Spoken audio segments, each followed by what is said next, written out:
tore my ACL at the end of the quarter and lost all my college offers. Most artists that I talk to are either impatient, unclear, or afraid. There's also a fine line between genius and courage. Our debut guest on the All About the Music Industry podcast is Brandman Sean. His legacy speaks for himself. He's one of the OGs of music marketing YouTube. He's helped thousands of students with their branding, building music businesses, and really tackling the most strategic rollouts possible. This is an incredible interview that's lined up, talking about branding, how to position yourself as an artist, and how to navigate, how to use your social media content to not only grow followers, how to grow fans and streams and revenue all at the same time. Kick back, relax, and enjoy this interview with Brandman Sean.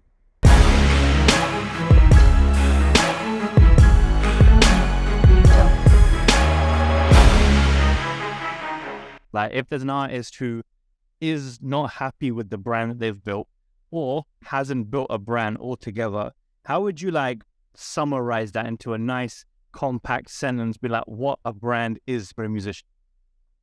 What a brand is?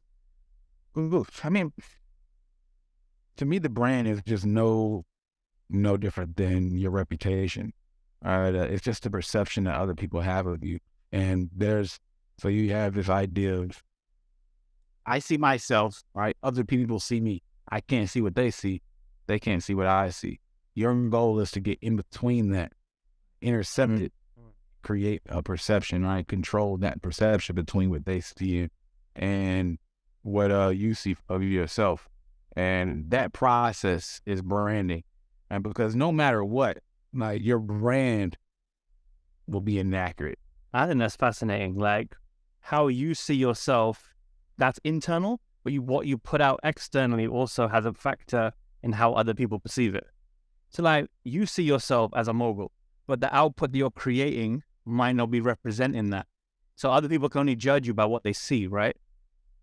So how does that play into the fact that you see yourself one way, they see you another way? What is that missing link? That's the branding work, right? That's up to you to become self-aware and understand that it's about the message that's received and not the message that's intended. Right? And you can't assume anything. We could be the best of friends, and then you go, say, oh man, I need to go buy a house. You find a real estate agent and get me a new house, and you're like, Sean, I got a new house. I'm like, yo, how come you didn't come to me? I'm a real estate agent. And you're like, no, I didn't know you were a real estate agent. Right? Okay. There's that gap, right? You're like, we were cool, but I didn't even know that you did that, or I didn't even know that you made music. So creating the awareness, understanding the message, and then creating the awareness for the message are paramount when it comes to branding. A lot of times people get caught in the activities. Soccer is more popular over there, but yeah, have basketball. Both, yeah. Are you familiar with those guys who get all the gear, headbands, the coolest cleats, socks and bands on top of them? Yep. Please, and they're trash. You know what I'm saying?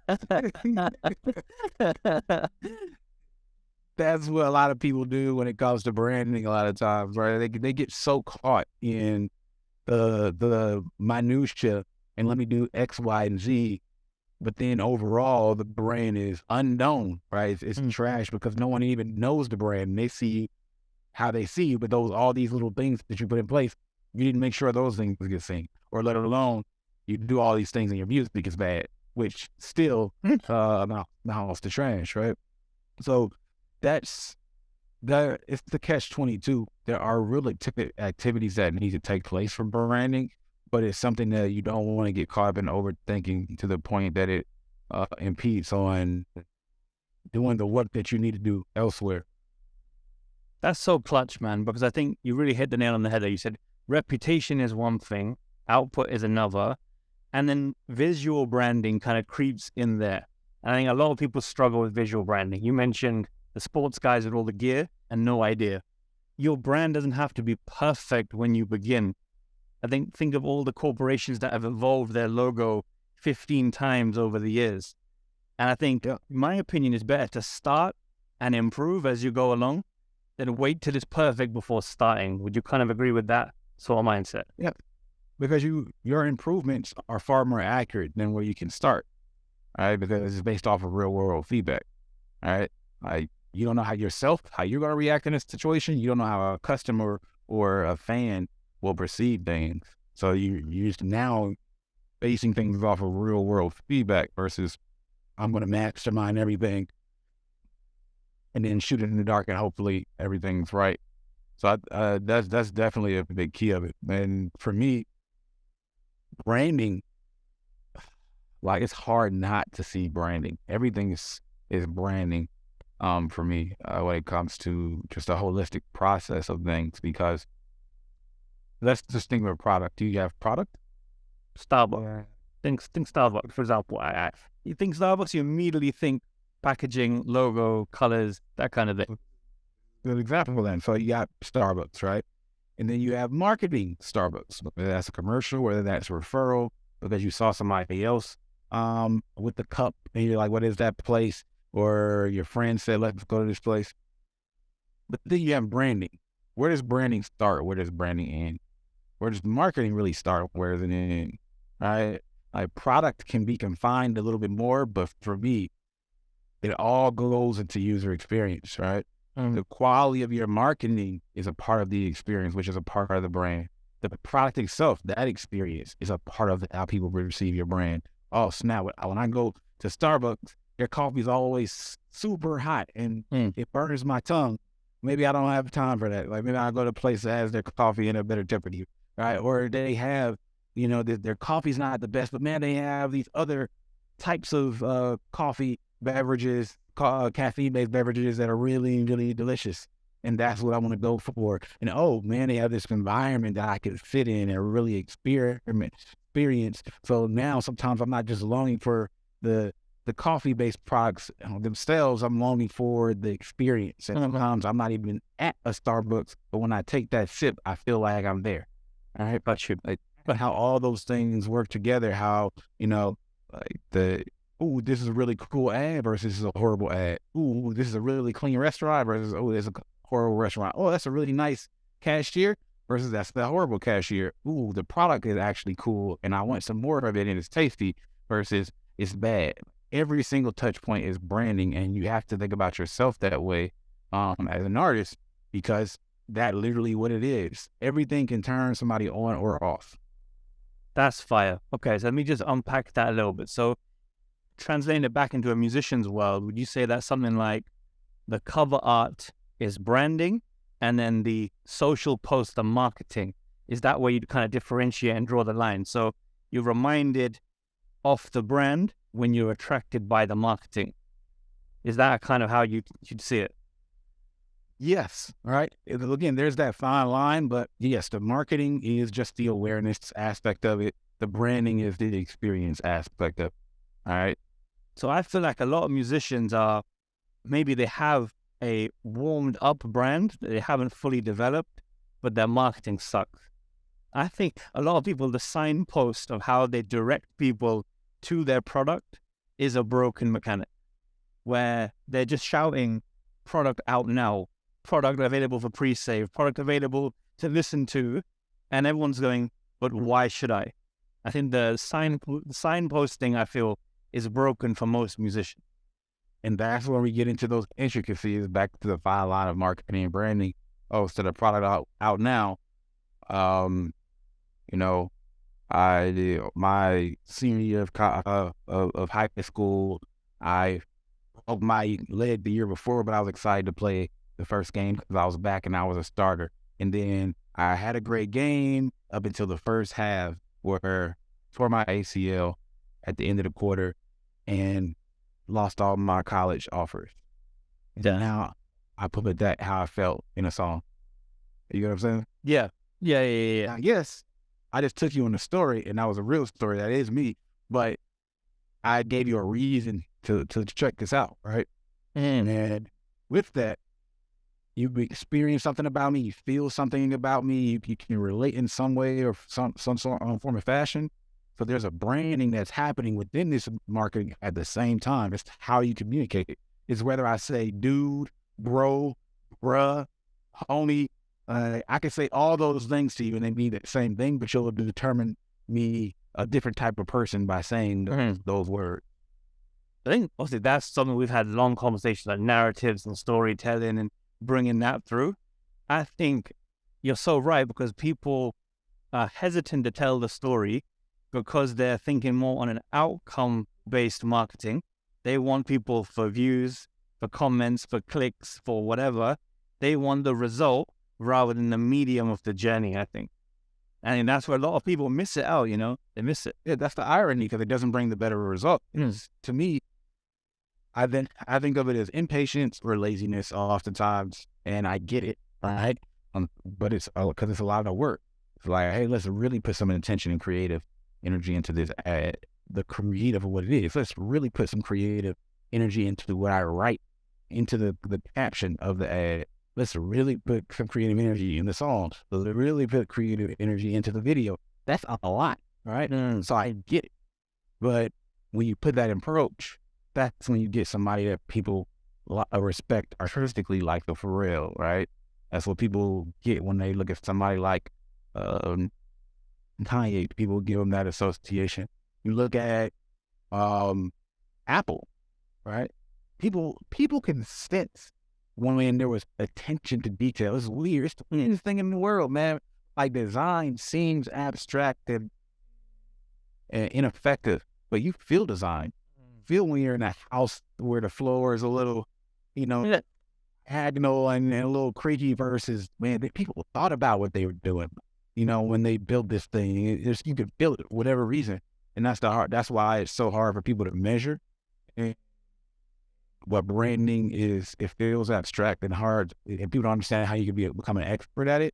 But it is really those same things. That's why I go back to experience. Like I see, and it allows me to translate easily from user experience in terms of what is the flow when you go to a website, and like getting to the app, to when you go to this event, which is the first thing you experience. So what's that flow that way? When you open the box, all of those things are the exact same thing. Tyler, the creator, is another person who really pays attention to the design, attention to detail. There's a lot of artists on high levels that do it, but like he does it in a very true way that's expressive to him. Back to Kanye, I know he's doing the stem player thing right now, and then doing something a little bit different than what other people are doing it. So I'm gonna go back to Apple because it's the best way to explain why. So there's a reason why Apple has such a high. We feel there's such a sensitivity to what Apple does design-wise and such a consistent experience and quality and standard that we associate with. I was an Android person for years, finally got that iPhone, and I still feel like there's pros and cons to each. I'm hardcore on each side. But in terms of what it did culturally and its impact, their whole thing is end-to-end, right? Their device, their hardware, their operating system, that gives them more control over the full experience. That's why you're not on a you're not using Microsoft operating system with a Lenovo or a Samsung or whatever, right? You're not using Android with a Nokia or Samsung or whatever, right? Neither of those other companies can fully control that experience because of that. Apple can't. So when you look at somebody like an artist like Kanye and so many of those other artists that people really have an endearing feeling towards them in terms of their brand, it's an end-to-end experience. You'll see them take more control. So Kanye doing the stem player, oh, wow, okay. Michael Jackson is still, to me, just the GOAT of doing this because he did so much stuff way before anybody was even close to doing young stuff. Yep. Like, how do you think to do these things at that time? All right. From the games to the stage to the movies to the music videos, every single thing is I'm controlling the experience. It's not just, all right, cool. We're going to step it down. This isn't as important. All right. So, Prince was very much something like that, every part of the experience. So that's what an artist needs to understand. every touch point is an opportunity. The email you send somebody just to thank them for buying a ticket, right? Sending it in your voice versus just thank you, here's your confirmation. Even that has the ability to like make an impact. You're so right. Yep. I think it brings urgency because the right touch points make you feel like this artist is personally speaking to you, and this artist wants you at that concert, wants you to have this merchandise, wants you to have this song, whereas a machine giving it to you, you know? Yeah, and more than anything, that's what an artist has to focus on, right? So you'll have companies try to personalize things just because it helps be more personal, but then you have certain entities that are more of a personal brand and they're trying to companyfy themselves. So it's like, oh, I don't want everything attached to Brandman, where they feel like, oh, anything you're doing with my company is literally directly like you're working with me. I need you to understand the value that this is a company, so there has to be a separation. But if an artist, you want them to feel like everything is from and for you. That's what you want. Definitely. It has to be consistent in that way. Do you know, in a really ironic way, I think before the Instagram bubble, artists were more switched on to branding. Because when you had a new song released, you would rebrand your cover photo back in the day. You would rebrand your personal profile picture. And I think as Instagram's changed and things are much more temporary, we've actually moved away from good branding habits and we've become lazy ourselves. I know you've done countless videos decoding an artist's rollout.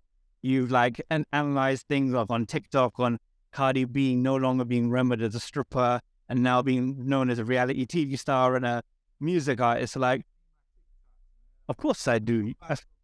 TikTok, man. Me too. But to talk us through that, please. Talk us through that artist consciously thinking of what actual steps do I have to take, like rebrand, update this. What do I have to, what steps do they physically need to do at a new milestone in their career, maybe? It's hard to really say that outright because one, people are at different levels, and two, at each level, it's not a consistent output from artists, right? Some artists get to a certain level just because a song really took off and people don't even know who they are, but they're at a higher level than the artists that just started out. So the best thing I can say is always audit your fans' relationship with your music, your fans' relationship with you, right? Then look at your platforms individually. Now, how thoughtful is it from what you're posting to your bio and your avatar? Those three things are consistent across the board. You also add your spot, your DSPs. I'll put that in the bucket with your social. So, all right.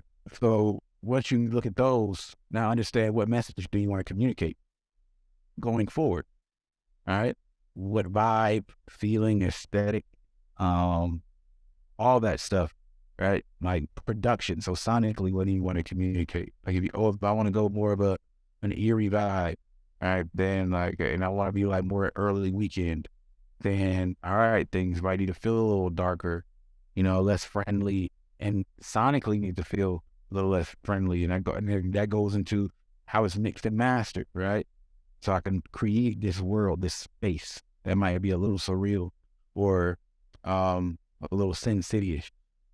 Then what if I say, okay, this is great. I'm the weekend. I'm early. I really broke through and hit people with these lyrics that are kind of somewhat tragic, but now I want to be more pop. I want to appeal to more people. Well, that means sometimes I'm no longer going to be as direct. Even if I'm talking about really taboo topics, all right, a threesome, a really horrible relationship, cocaine, I'm doing it in more analogous and brain, all right, where it is not said, but it's understood from the line. Yet for those who don't, or just need to play it around their kids, they can get away with doing together as well. All right. So, and then maybe the BPMs need to change a little bit just so it can be in different environments. So that's what it is, man. Just understanding where you want to go and then making the visual sonics an overall feeling, which alludes to multiple things. Like make that reflect on how you express yourself digitally. Of course, there's shows and all those other things, but of course, most people are thinking. That's fire, bro. I think you talk quite heavily a lot about these conscious decisions. Do you not feel sometimes that artists are just winging it? That they haven't made these actual thoughts about themselves, I want to sound like this. Or if they do, they just pick an artist who's hot right now, attach themselves that I want to be like them, where they are 6, 7, 8, 9 years in their career without paying the dues of, the 6 years in between. And the growth and the evolution of that brand didn't just one day wake up and be world trending. It's gone through a shift. I think a lot of artists, they don't know who they want to be. They just simply want numbers at some point, and they haven't thought about the style of music they want to create. They've just created a thing and are happy to go with it. Do you ever sense that sort of feeling? Yeah. I mean, I think most artists that I talk to who are at that stage are either impatient, unclear, or afraid. They're hopping between those. So when I say impatient, you're dropping things and never really paying attention to the brand sensibility, which can also lead to a lack of clarity. So you're hustling, but you're hustling and being busy going nowhere because you have no idea where you're going. You just went 5 different directions and somehow found yourself at the same spot at the top of the next year. Then unclear also touches back on the afraid, where artists are taking forever. They're overthinking the branding, all right, and they're just not doing anything. And they're killing its impact through sheer inaction. So those are where most of the trouble is, like over those spectrums. And then it's about finding a way. I don't even like the word balance in that regard. It's just to say, this is enough for now, and then go hard, right? Take action, but this is enough. Understand that more can happen over time. I'm not trying to make people understand every part of me. I say it all the time. If you were on a date, your first date, and people gave you everything, you would be like, ugh, man, I don't know about that person. That made me a little bit too much. Even if it wasn't like crazy information, it was like, I don't think I needed all that right. All right, so get to the second date, get to the third date. Like, you build your brand over time, unless you just don't have faith that she'll have a career and you're just trying to chase a moment. For real, I think that's the perfect analogy about giving more on each date, because I know so many musicians who will do a release and they'll literally have 3 key pieces of content. They'll have a photo shoot style announcement, they'll have a music video snippet, and they'll have the pack shot, right? And once they've used those 3 bits of ammunition, they have no campaign, no flesh, no meat and bones to fill it in. And I think it comes down to fear, because what if I actually have to open up my vulnerabilities and share what this song is truly about? Or it comes down to a lack of planning, that they didn't see the user experience of their own campaign. They're putting out what they want to release, not what other audiences want to hear. And I think a lot more musicians need to get savvy and, really quadruple, like 10x the amount of content they put out around their marketing to really get that brand to hit home.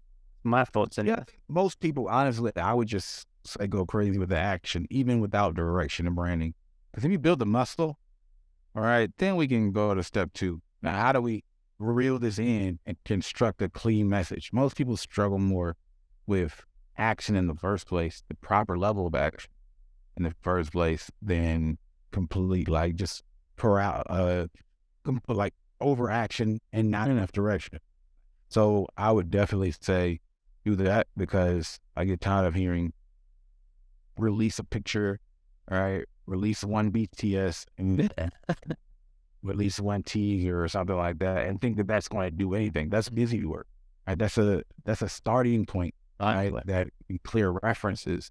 And when I had a music festival that I was doing, like, the flyers are a reference point, all right? Like, that's to make sure there's a central place at some point that they can go to find the key information, like how to actually get there, what time it actually is.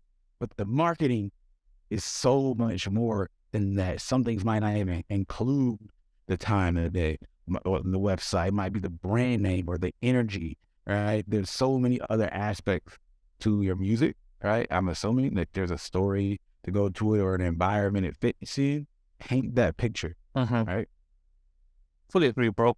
Just to circle back on something you said is that you said flood the market with content, but I think people get it twisted and they think, oh, that means creating more workload for themselves. Like, do I have to do TikTok all of a sudden? And what am I posting? Question mark. Do I have to do YouTube Shorts? What am I posting? Question mark. Do I have to do more Instagram freestyles? Question mark. And I personally feel that people create more workload from themselves that actually distracts from the song that they're focusing on. So I think when you're trying to push a record, each one of the things that you generate has to loosely tie back to at least the theme or at least the music itself. And no point generating extra work when that's not going to actually help you push the product. You sense that sometimes that musicians go and make a mountain out of a molehill and add more hustle for themselves. I think there's two things right now. Like one thing I agree with, another I disagree with. The thing that I agree with is there's no sense of creating more work just for the sake of work, right? Now there's a grind culture, a hustle culture that has to be reeled in. People have to remember that hustle should be your goal, right?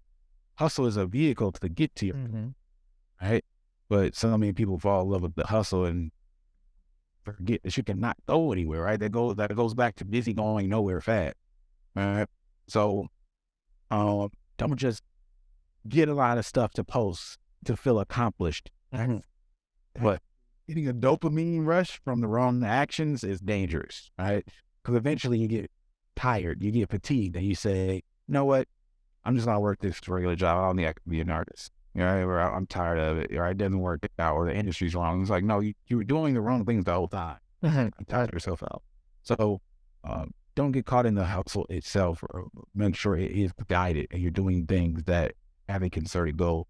Now, the thing I disagree with is it doesn't have to just be that when you're releasing your music. You need to have a clear amount of proper action in terms of what your goal is and things that relate to that and things that are more loose but creative for that. And then outside of that, you can also have some things that are completely unrelated and bring attention to you in some form of fashion. It's just like going on an interview before an album release, and most of the interview has nothing to do with your album. But then at the end, okay, fair attention, fair. Yeah.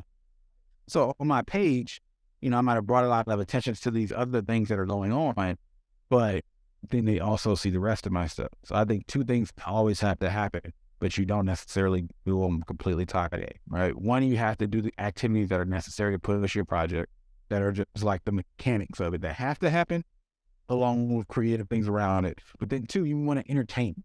You always want to entertain during that period because you want people's attention. You want as many reasons to get it from as possible. But you can't just keep saying, oh, out, oh, out. Hold on. Here's a teaser. You got to do more than that. So sometimes the entertainment is like really creative presentations of the music itself. Sometimes the entertainment is some Tekashi 6ix9ine stuff that isn't really related to anything, but you can skillfully bring it back to what makes sense. But the point is you need to get people's attention, period. You're right. Thank you for calling me on that. Actually, yeah, I would actually say some engagement posts, some lifestyle content, some breather from just pushing the material. You're right. So I think in a campaign, I do build those things in like a warm-up week and then a cool-off week as well. I think that's important. Yeah. So, it's like every interaction isn't a sale. Truly. Yeah. I know he has the song out. I haven't got a chance to check it yet. Oh man, look at this cool, funny thing he did with his girlfriend. And then, the song. So now maybe that triggers issue.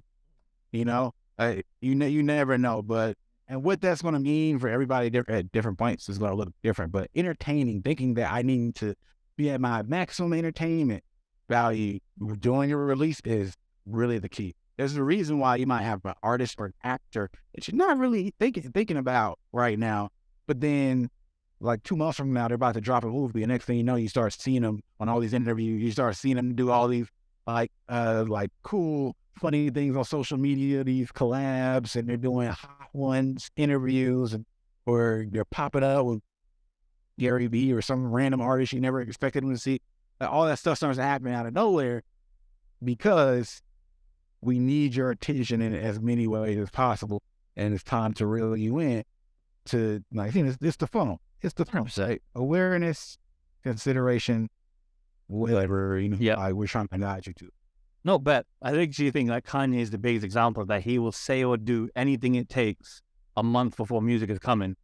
So when he had all that Pete Davidson Civil War kind of shit, the yellow Post-it note, and then Donda 2 on the stem player, that news breaks 2 weeks later. It's predictable. Exactly. And I don't think that's where people overrate, because there's also a fine line between genius and just the right way to do it. 100. And or better said, genius and courage.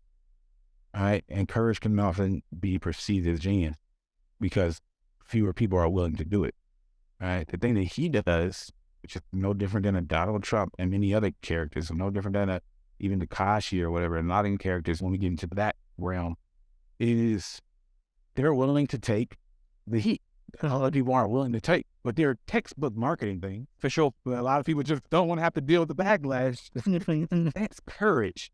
All right. Now, I'm not saying that he doesn't have any genius in certain things, but like oftentimes when it comes to his marketing things, like, yo, bro, this is just courage. Like, you just wouldn't want to do it. Like, but whether it's right or wrong too, then you get into some people feeling certain about morals and values and all these other things. So there's a lot of things that prevent people to take certain actions.